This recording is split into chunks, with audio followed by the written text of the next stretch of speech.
pessoal, meu nome é Tamires. Hoje eu estou aqui com uma super convidada para a gente estar falando um pouco sobre algumas temáticas relacionadas à biologia e à patologia. E aí eu vou pedir para ela se apresentar um pouco e a gente vai fazendo uma conversa e eu tenho algumas dúvidas que vocês foram enviando também.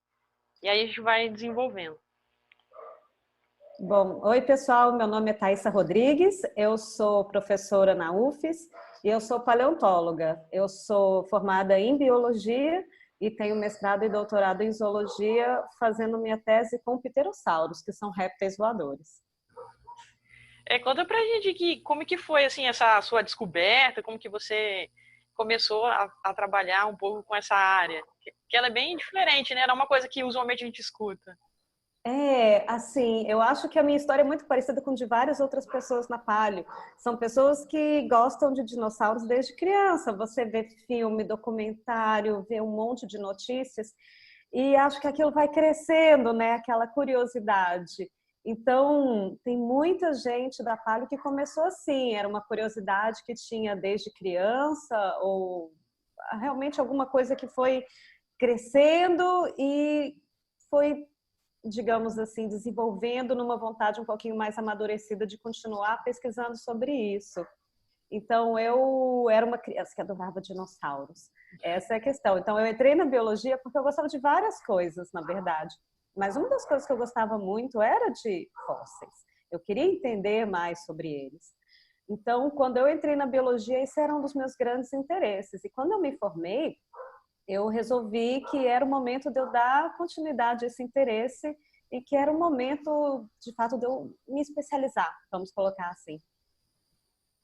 E aí, como é que foi assim? Você fez seu curso, aí você fez. A pessoa que quer entrar dentro dessa área, ela tem que fazer biologia e depois fazer pós, graduação? Ou... Isso é ótimo. Na verdade, a gente não precisa fazer biologia. Eu fiz biologia porque é realmente a área que eu mais me identifico. E sempre foi, desde criança. Eu sempre gostei de estudar a vida. Mas você pode estudar outras coisas. Por exemplo, uma das áreas que são mais comuns de a gente ver paleontólogos é a geologia. Então, atualmente, os cursos de biologia e de geologia são aqueles que têm as disciplinas de paleontologia no seu currículo, frequentemente como obrigatórias, né? Existe uma tendência a paleontologia ser considerada uma disciplina obrigatória, pelo menos na biologia eu sei que isso é decisão do MEC. Tá? E na geologia também, porque o estudo dos fósseis é fundamental para a gente estudar várias coisas dentro da geologia, inclusive a idade das rochas. Então, esses são os dois cursos mais comuns da gente ver paleontólogos. E aí, o que faz um paleontólogo? Na verdade, não existe a profissão de paleontólogo, né? Ou a gente é biólogo, ou a gente é geólogo, enfim. O que acaba transformando alguém em um paleontólogo é como que a pessoa, né, resolve investir na carreira. Então, o mais comum é começar a trabalhar com paleontologia durante uma pós-graduação, no mestrado ou até mesmo no doutorado. Claro que existem pessoas que estudaram assim, apenas a graduação, ou até mesmo gente que não fez graduação e que trabalha com paleontologia. Mas isso é bem mais incomum, principalmente aqui no Brasil, que a gente não tem muitas oportunidades da pessoa trabalhar com paleontologia fora do meio acadêmico. É isso que eu estava pensando, assim, como que seria o mercado de trabalho para esse tipo de... Pois é, o mercado de trabalho é bem interessante, né? Não vou falar que é uma coisa muito ampla, não, porque não é, é bem restrito. Mas existem mais opções do que as pessoas normalmente pensam. Porque nem toda vez que a gente estuda paleontologia, a gente estuda dinossauro, né? Claro que tem muita gente que estuda dinossauro, mas você pode, por exemplo, trabalhar como consultor. Então, digamos que você resida numa cidade em que essa cidade esteja em cima de rochas extremamente fossilíferas.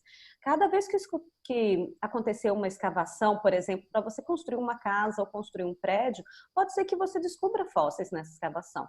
O correto é chamar alguém especializado para retirar esses fósseis, para eles serem enviados para um museu ou para uma outra coleção científica, e aí você dá continuidade à sua construção. Então, isso é um campo de atuação do paleontólogo, tá? A mesma coisa acontece quando a gente está pensando em grandes obras. Então, uma grande obra de uma usina hidrelétrica, por exemplo, se ela for feita em locais em que existem muitos fósseis, esses fósseis precisam ser retirados. E para serem retirados, precisam ser feitos isso precisa ser feito por uma pessoa que sabe o que está fazendo, tá? Porque você pode quebrar o fósforo sem querer, pode perder informações. Então, o paleontólogo, ele pode trabalhar nisso também, tá?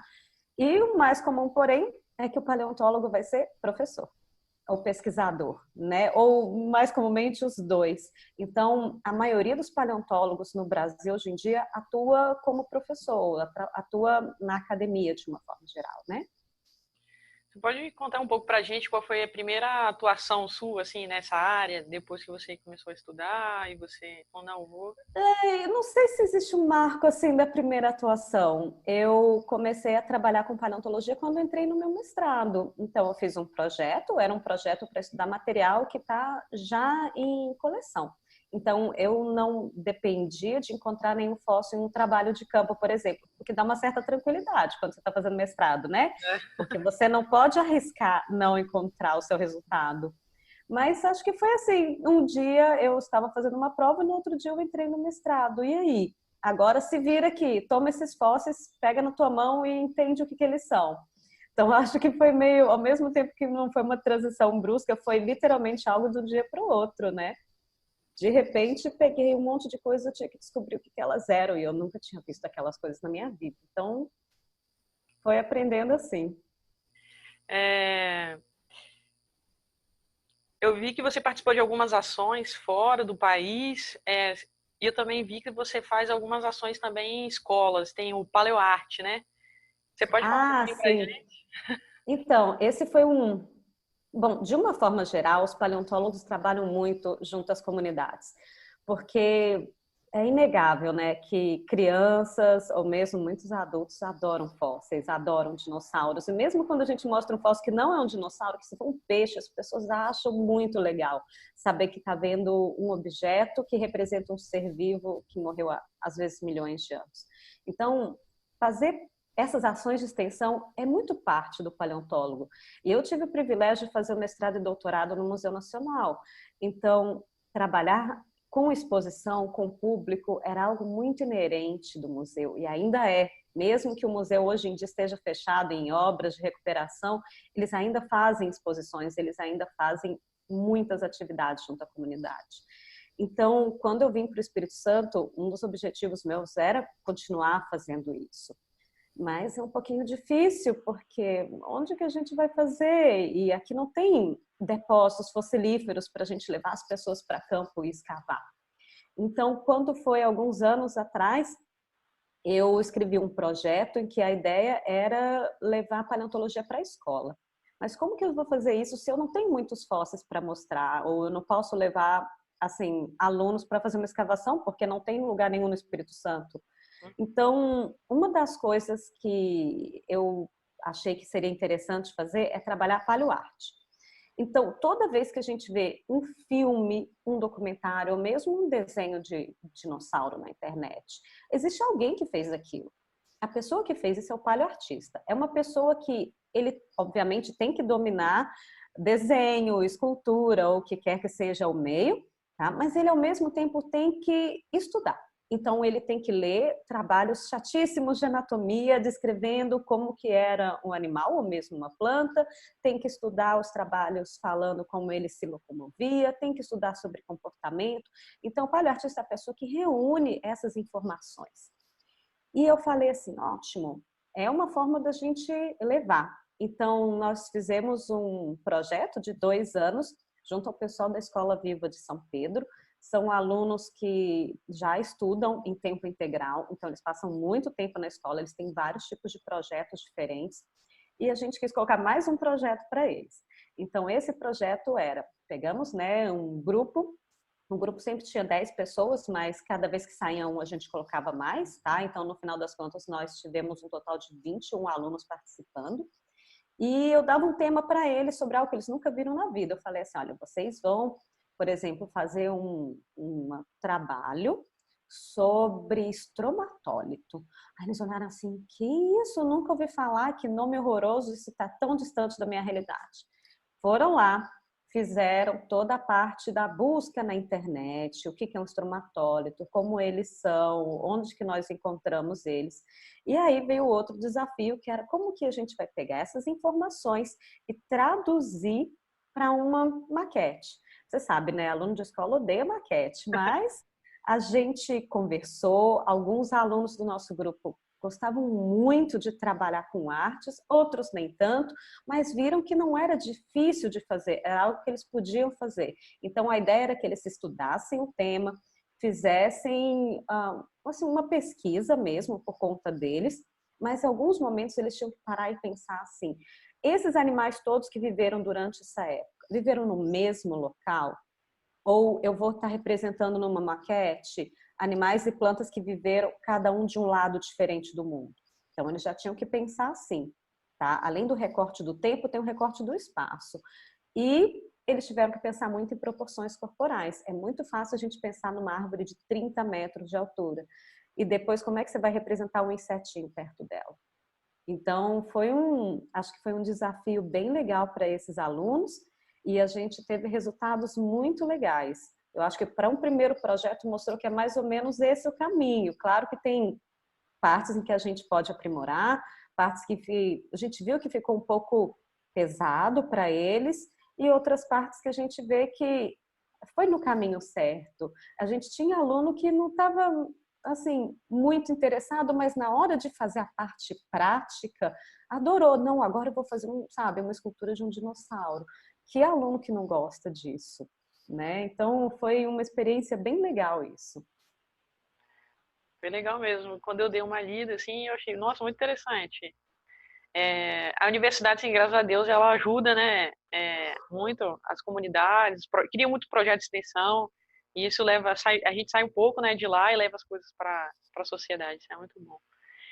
Fala um pouquinho de alguma experiência fora que você teve em relação à sua profissão.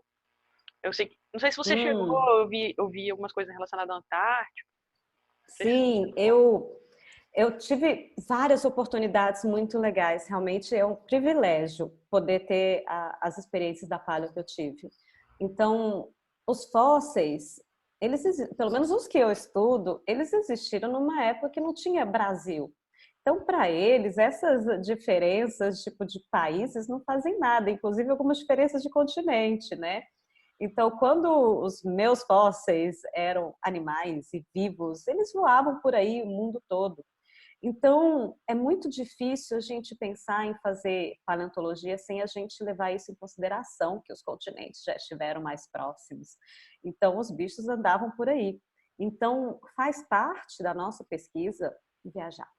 Às vezes é mais difícil por motivos financeiros, é claro, mas tem as oportunidades, às vezes elas se mostram, sabe? Tem sempre algumas oportunidades. Então, ainda durante o doutorado, eu consegui uma bolsa do CNPq para poder estudar fora. Então, eu passei parte do meu tempo na Alemanha, estudei muitos dos fósseis de lá, fui para um campo lá, fui para um campo na Argentina durante essa época, que foram assim, bem divertidas, né? No campo da Argentina foi para descobrir fósseis da época em que os continentes ainda estavam unidos, os continentes do sul ainda estavam bem unidos.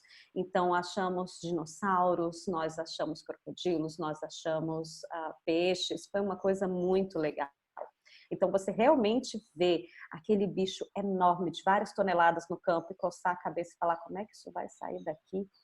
Porque a gente mal chega com um carro no lugar, aí você fala assim, agora tem que tirar essa coisa de toneladas. E aí eu pude acompanhar, depois de vários anos de trabalho no museu, aí que eles conseguiram publicar. Porque o fóssil está dentro da rocha.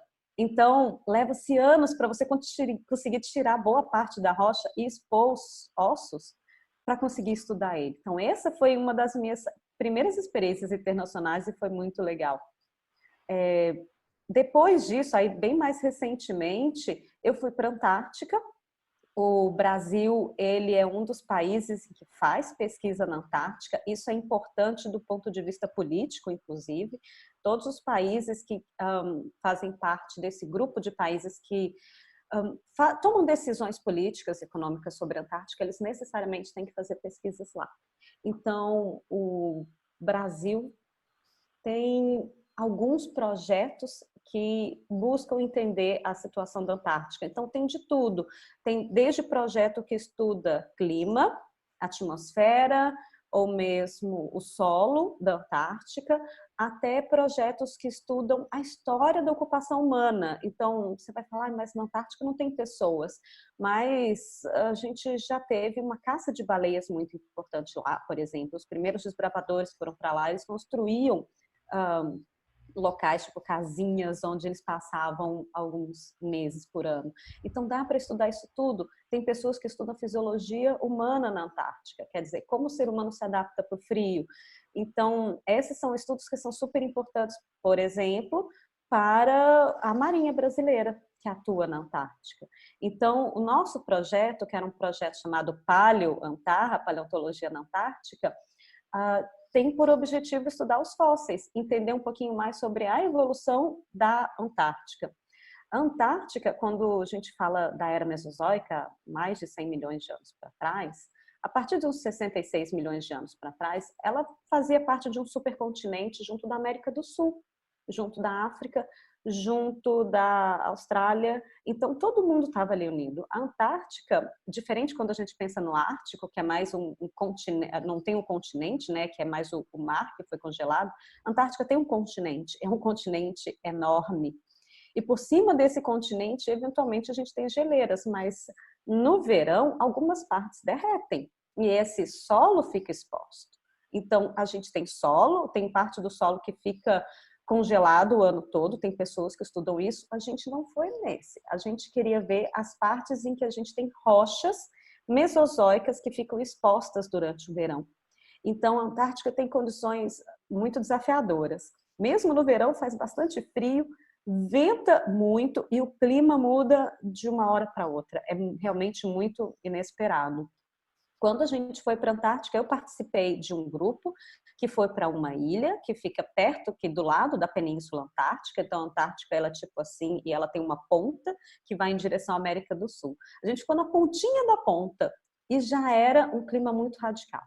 Nós ficamos acampados por 42 dias, então a gente não ficou num lugar com toda a infraestrutura, a gente ficou em tenda mesmo. E a gente saía todo dia e ia passear. O passear nosso é caminhar olhando para o chão o tempo todo para ver se você encontra fósseis. E tem muitas coisas, é muito legal. Em alguns locais, você não precisa nem fazer muito esforço, você dá de cara com vários troncos de árvore fossilizados. E como você sabe, na Antártica não tem árvore hoje em dia.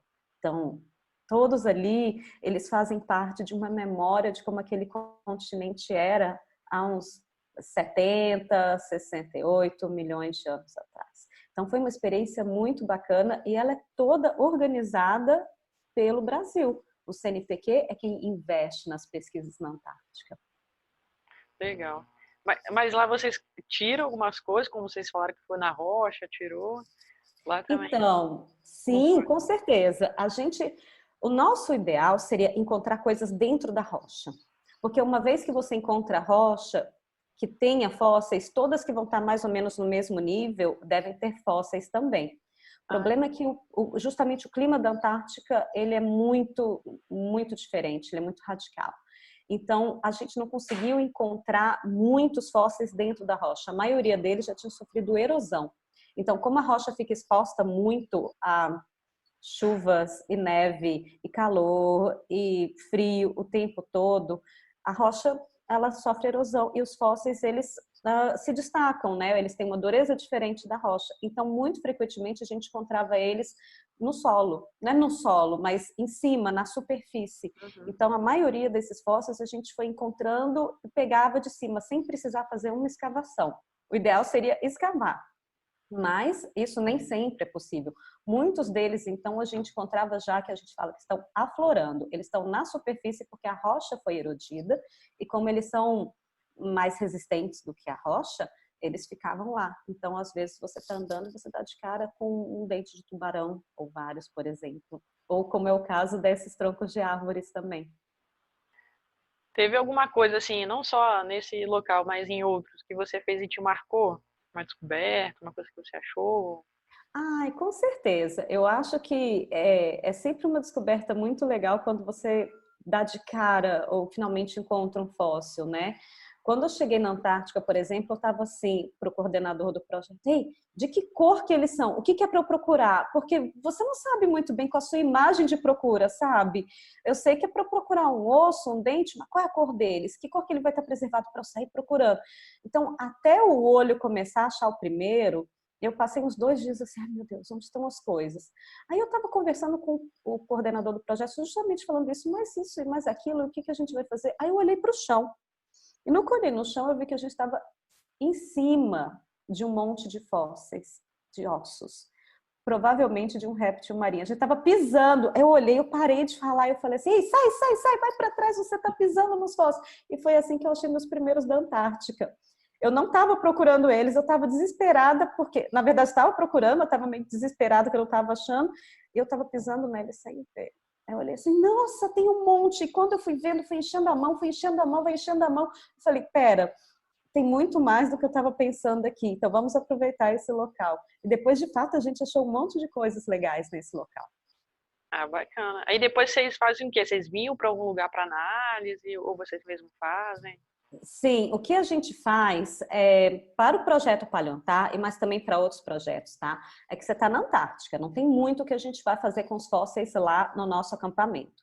Então, a gente protege esses fósseis, a gente coloca. Bom, o melhor amigo do campo do paleontólogo é o papel higiênico. Então, a gente enrola bastante em papel higiênico, coloca, se tiver plástico bolha ou qualquer outra coisa para proteger ele, e a gente identifica, então a gente deu um código para ele, tipo um número, e depois anotava no caderninho. Muito bem, o número 51 é o local que está nessas coordenadas X, Y, Z, e colocava em caixas. Essas caixas são caixas que a Marinha normalmente utiliza, porque a gente foi e voltou da Antártica graças à Marinha. Então, quem dá o suporte para a gente é um navio, tá? E aí a gente colocava as caixas e a Marinha trouxe de navio para o Brasil. Quando chegou no Brasil, o navio foi até o Rio de Janeiro. No Rio de Janeiro, o pessoal do Museu Nacional, que foi o coordenador desse projeto Paleontar, buscou e levou para o museu. E aí, o que normalmente a gente faz é que você vai tirando as coisas e vai levando para o laboratório de preparação. O laboratório de preparação é um local onde você, com muita tranquilidade, vai separar o que é rocha do que é o fóssil. Então, se ele estiver isoladinho, não tem muito o que fazer. Já vai direto para sua mão, coloca num microscópio para estudar, ou numa lupa estereoscópica para estudar. Se ele está grudado na rocha, você precisa separar a rocha para expor todas as partes do fóssil, para você ter acesso a toda a anatomia dele, de todos os lados. E aí, é isso, é sentar, estudar, identificar. O mais difícil é a parte de identificar, não é nem coletando Antártica. Se você pega um monte de fragmento de osso, a qual animal ele pertence, que osso é esse? Essa é a parte mais desafiadora. E me fala um pouquinho, você que já andou aí bastante e tem já um tempo, a questão da representatividade da mulher, né? Porque geralmente, pelo que eu vejo assim, na academia acaba tendo mais homem, eu não sei se nesse Uhum. caso. Pois é, a gente, eu digo eu com alguns colegas, nós andamos conversando muito umas com as outras para descobrir esse tipo de coisa. Como que andava a representatividade da mulher na paleontologia? Então, há 2 anos atrás, nós organizamos uma mesa redonda sobre mulheres na paleontologia e esse ano nós fizemos de novo, trazendo dessa vez abordagens um pouquinho diferentes. Mas, de uma forma geral, o que a gente tem? A paleontologia, porque a gente lida com rocha, a gente lida com sedimento, o sedimento é sujo, sabe? A rocha é pesada, ela é dura, você lida com martelo. Ela é vista como uma ciência um pouco masculina. Isso quer dizer que, às vezes, tem muitas mulheres que entram na paleontologia, tá? Existe um interesse muito grande das mulheres, mas na hora de fazer campo, muitas mulheres, principalmente alunas, são preteridas por orientadores, porque quero levar o cara que vai conseguir carregar mais peso. Então, ao invés de você ir como especialista, você vai meio como um burro de carga, né? Eu acho que não dá para levar as pessoas assim, mas tem isso, tem professores, não é só no Brasil não, a gente teve relatos no exterior que preferem levar alunos. Isso quer dizer que a aluna acaba tendo muita pouca experiência de campo e depois, quando ela precisa fazer campo, como é que ela vai liderar se ela não tem experiência? Então, o campo da paleontologia mesmo, de ir realmente para um afloramento, escavar, é visto como muito masculino, sabe? Então, isso é um problema. E algumas professoras também relataram alguns problemas, tipo de pequenos preconceitos diários que elas sofrem na universidade. Então, teve mulher que foi pegar um carro emprestado da universidade e algum responsável falou assim, mas você sabe dirigir esse carro? Ele não é muito grande para você? Porque você não pega, digamos, você não pega um carro normal, você vai pegar uma picape para carregar peso, entendeu? Então, esse tipo de preconceito de gênero está presente, sim. Mas nós temos muitas mulheres paleontólogas trabalhando. A gente só não está, digamos assim, em pé de igualdade ainda. Tá? Um dos problemas que tem isso, não só no Brasil, mas no mundo todo, é que as mulheres são preteridas, então, em trabalhos de campo, elas são preteridas como colaboradoras em artigos, elas são preteridas em outros tipos de colaborações, por exemplo, para projetos. Então, na nossa área como um todo, como a paleontologia está muito dentro das geociências, né, ela ainda é vista dessa forma, as mulheres ainda são vistas como de uma forma um pouco negativa. E você sabe também, né, que quando uma criança gosta de fósseis e dinossauros, é uma coisa de menino. Então, a gente ainda tem que fazer muito trabalho de extensão junto às comunidades, né, para mostrar que os fósseis, os dinossauros e outros, eles são coisas de mulheres também, não precisa ser menino para gostar, não é? Então, tem essas dificuldades, sim. Nesse tempo que você está na universidade, assim, desde quando você começou a trabalhar e hoje você vê alguma diferença, assim, na questão dos alunos, até mesmo na questão mesmo de possibilidade de fazer extensão? Como que você tem analisado essa questão sua também de atuação Uhum. profissional? Bom, eu acho que tem várias respostas para essa pergunta. A questão da extensão, a universidade ela é muito forte na extensão mesmo, mas essa extensão ainda é muito pouco divulgada. Os trabalhos aqui que a UFES faz, eles recebem muito pouca atenção e a UFES vai para comunidades o tempo todo. E eu digo comunidades no sentido mais amplo. A UFES está presente no estado inteiro, ou quase no estado inteiro, ainda mais se a gente considerar os nossos cursos de ensino à distância.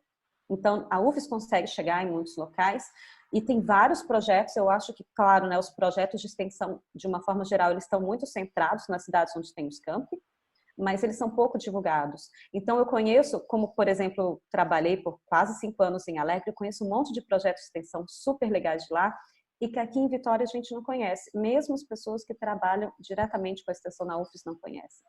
Então, a gente ainda tem que se organizar melhor, porque temos muitos projetos de extensão, mas a gente não conhece eles direito. Então, tem muitos professores fazendo várias coisas super legais em todas as áreas da UFES, tá? Quanto aos alunos, eu acho que, nossa, não tenho nenhum problema com alunos. Todos os problemas que a gente vê não são dos alunos, são de outras áreas da universidade. Por exemplo, algum tipo de discriminação por gênero, né? Então, estou bem cansada de chegar nos lugares e as pessoas se surpreendem que eu sou professora, né? Tipo, não tem idade mínima para entrar na universidade. Então, lide com isso, né? Uhum. E eu vi que vocês têm um projeto, um museu, e aí, assim, se alguém está Sim. assistindo a gente, quiser ir lá, como que faz? Bom, então, o pessoal de Alegre organizou alguns anos atrás um museu. O museu ele fica dentro do campus da UFES, no município de Jerônimo Monteiro. Para quem conhece, lá no município de Jerônimo Monteiro tem o de cima e o de baixo da avenida, na parte de baixo. O museu é um museu de história natural. Ele tem parte sobre zoologia de vertebrados, zoologia de invertebrados, parasitologia, geologia, paleontologia e botânica, além de ecologia. Então, busca mostrar um pouquinho sobre essas várias partes das ciências naturais. O museu, ele tem, então, exposições que são fixas, tá? Ele recebe muitos alunos de escola e o ideal é sempre entrar em contato antes por e-mail, por exemplo, para marcar uma visita, porque, como nós sabemos, esses são tempos um pouquinho difíceis para projetos que dependem de alunos bolsistas. Então, o museu já teve uma época que tinha muitos alunos bolsistas, a gente teve muito apoio, inclusive a partir do do MEC. Hoje em dia esse número de bolsistas está muito reduzido, mas manda uma mensaginha, vê quando ele vai estar aberto, marca, leva lá sua família se você tiver de passagem por Jerônimo Monteiro, pertinho de Cachoeiro de Itapemirim, ele é mais perto ainda se você estiver em Alegre. Dá um pulo lá, conheça as coisas. O museu, além de ter a exposição, também tem muitas oficinas. Então, sempre que tem alguma, digamos, Semana Estadual de Ciência e Tecnologia, Semana Nacional de Museus, alguma dessas oportunidades, sempre recebem alunos e recebem, assim, centenas de alunos. Tem oficina para criança, tem oficina para alunos de ensino médio, dá para fazer muitas atividades legais. Bacana. Eu estava lendo uma reportagem, aí eu vi que você descobriu que tinha uma pessoa vendendo uns fósseis. É petrossauro, né? Isso, de pterossauro. O que acontece? Os fósseis do Brasil são maravilhosos, tá? Isso uma coisa que a gente não cansa de falar, porque não é todo mundo que sabe. O Brasil tem fósseis maravilhosos, muitos deles descobertos no sul do Ceará, mais ou menos naquela região do Cariri.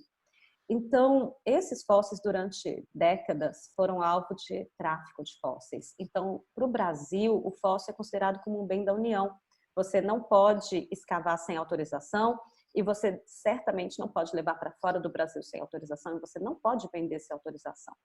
Então, o que acontece é que muitos dos nossos fósseis foram parar no exterior de forma ilegal. Tá? Muitos mesmo. Por isso que para mim ou para os meus alunos é difícil a gente só ficar no Brasil para estudar, também porque mesmo que eu queira estudar só os fósseis brasileiros, muitos foram levados legalmente para fora. Então, hoje em dia, as pessoas têm um pouquinho mais de consciência, a gente não vê mais tantos museus assim comprando, porque eles sabem que é ilegal e sabem que a gente vai reclamar mesmo, tá? Mas a gente ainda encontra, principalmente em lojas, né, instituições que estão visando lucro. Então, o que acontece é que alguns anos atrás, um colega meu, ele viu esse fóssil sendo vendido. Na época, o que ele fez? O que a maioria das pessoas faria, tá? Ele foi para a internet. E ele foi, denunciou no Facebook, colocou um monte de gente da paleontologia brasileira ficou sabendo, procurou uma repórter de jornal, foi parar no jornal a notícia, tá? Só que, às vezes, o que a gente não se dá conta, e isso eu descobri vindo uma palestra do Ministério Público Federal, é que não adianta ir para o jornal, porque não necessariamente o procurador, ele está com aquele jornal no dia e vai ficar sabendo que existe isso. A melhor forma da gente fazer alguma coisa é fazer uma denúncia formal ao Ministério Público Federal. Essa denúncia é uma coisa tão simples de fazer. Você entra no site deles e você preenche um formulário. Então, como eu já tinha assistido uma palestra falando como fazia isso, entrei no site do Ministério Público Federal e eu formalizei essa denúncia. A gente juntou as provas, que eram prints, o link para o site era no eBay, que estava sendo vendido. E como eu trabalho com esses pterossauros, eu sabia o que ele era. Eu falei, olha, ele realmente é do Brasil, ele é assim, ele é assado, a importância dele é essa. Quando eles recebem a denúncia, claro, eles não vão acreditar direto na primeira pessoa que escreveu, tá? Eles encaminham para um professor que é especialista da área. O outro professor realmente, ele confirmou, de fato, isso aqui é um pterossauro do Brasil, tá ilegal, não sei o quê. E aí o Ministério Público Federal é que começou essa investigação. Então, pelo que eu entendi, eles contaram até mesmo com o apoio da Interpol e descobriram que essa loja tinha mais de 1.000 fósseis do Brasil ilegais. Desses, eles conseguiram repatriar agora 45 através da justiça. Então, é uma coisa muito demorada, muito difícil, tá? Mas é uma vitória, justamente que foi a primeira vez em que eles conseguiram repatriar esses fósseis na justiça. E como que você sabia que era brasileiro? Tem algumas características? Tem. Tem dois tipos de características que eu posso usar, tá? Primeiro que eu conheço o grupo e eu reconheci qual era o gênero do pterossauro. Claro que esse pterossauro ele está presente em mais partes do mundo, porque igual eu te falei, eles voavam de um lugar para o outro. Mas tem a forma da preservação. Então, a forma como ele está preservado era uma forma típica daqui da Bacia do Araripe, que fica no sul do Ceará. E outra coisa, claro, que estava escrito no site. Fóssil brasileiro da Araripe. Então, assim, os caras sabem que é ilegal. E eles anunciam bem abertamente. Claro que ele podia ter anunciado falando que era e, na verdade, ser outro para tentar conseguir um preço maior. Então, junta várias coisas. A gente saber que bicho é, saber identificar e saber identificar pelo tipo de preservação dele ajuda muito. eu pelo menos pelo Twitter, eu procuro divulgar alguma coisa que os colegas fazem. É impossível divulgar tudo, porque tem muita coisa acontecendo. Mas tem muitos livros, quem quiser ler sobre paleontologia tem. E eu sempre busco divulgar também os livros que eu uso para as minhas aulas. Então, existem até mesmo livros online que você pode baixar de graça, com um monte de atividades para dar aula. Entendeu? Agora, meu mesmo tá lá na longa lista. Por enquanto, o que a gente está fazendo é publicando artigos que são bem mais curtos, bem mais, digamos, rápidos de escrever, né? Ah, sim. Eu vi que você, aí também vou confirmar, hein? Você é a primeira secretária da Sociedade Brasileira de Patologia? Eu era até Era. mês passado, isso. Ah, A Sociedade Brasileira de Paleontologia é uma organização não governamental que une, né, todos os paleontólogos interessados. Então, ela, de 2 em 2 anos, ela elege uma nova diretoria, então tem um corpo com 7 pessoas que cuida das atividades da sociedade. A sociedade é muito legal para quem tiver interesse em fazer parte, porque ela representa os nossos interesses. Então, ela publica uma revista, essa revista ela é gratuita para você publicar, gratuita para você acessar os artigos. Então, hoje em dia a gente fala muito sobre acesso livre das publicações. É uma revista que não tem por objetivo ter lucro, apenas realmente divulgar a paleontologia. Então, muitos alunos que publicam seus trabalhos lá. A sociedade, ela busca sempre discutir as coisas, então, existe alguma coisa de interesse aos paleontólogos? Vamos, por exemplo, sobre a profissão, vamos discutir sobre legislação, vamos discutir sobre necessidade de autorização, como a gente faz para viajar com os fósseis, depois você vai para campo e quer voltar para a sua instituição. Então, a sociedade busca sempre melhorar essa situação do paleontólogo no país. Então, de 2 em 2 anos, esse corpo dos diretores muda, tá? E eu, durante 2 anos, eu fui a primeira secretária, que era a pessoa que é responsável por mandar e-mails para todo mundo. E divulgar as coisas no Facebook. a gente já está finalizando. Você tem alguma dica para alguém que quer entrar dentro dessa área ou então está se inserindo nesse mercado e quer atuar profissionalmente com essa profissão? Olha, a dica que eu tenho para quem quiser entrar na área é converse já com o paleontólogo. Converse com quem está perto de vocês. Lá no site da Sociedade Brasileira de Paleontologia, tem 2 links que são super úteis. Um é o link dos associados. Todo mundo que é associado à sociedade está lá. Você pode organizar por estado, ver quem é que está mais perto da sua cidade. E tem um outro link chamado Paleontologia Brasil, onde estudar. E tem uma lista de cursos de mestrado, doutorado, especialização que você pode fazer no Brasil. Também está organizado por estado. Então, se você quiser começar a conversar com alguém, essa organização por estado eu acho que já facilita bastante para você procurar quem esteja mais próximo. Tem paleontólogo em todos os estados do Brasil. Então, tem fósseis em quase todos os estados do Brasil também. Eu acho que só aqui no Espírito Santo que tem poucos, mas tem. Então, oportunidades tem para todo mundo. Bem legal, né? Que ajuda bastante. Você quer estudar e procurar. Então, Sim, ajuda bastante mesmo, né? E assim, claro que vão ter alguns centros, algumas universidades que são de excelência em paleontologia, então tem muitos centros de excelência no Rio de Janeiro, no Rio Grande do Sul, Minas Gerais, mas existem pessoas trabalhando com paleontologia em todos os estados. Então, é uma motivação e tanto, né? Você não precisa ir para um lugar super distante para trabalhar com paleontologia. A gente tem muitos fósseis e muitos pesquisadores trabalhando em todos os locais. Isso é bem legal. A gente pode divulgar seu Twitter para quem quiser na descrição? Pode sim, claro. Então, pessoal, quem quiser depois conversar, perguntar e seguir a Thaís, a gente vai deixar na descrição do link do vídeo o link do Twitter dela. Então, você pode entrar em contato com ela. Muito obrigada, Thaísa, Obrigada, pela Tamires. Foi disponibilidade. ótimo. Para quem não sabe, a gente conheceu ela no Twitter, então a gente foi procurando e ela aceitou. Muito obrigada mesmo pela sua disposição e por partilhar um pouquinho para nós sobre sua profissão, sobre sua experiência. Claro, obrigada a você, Tamires. Para mim é sempre um prazer participar e divulgar a paleontologia.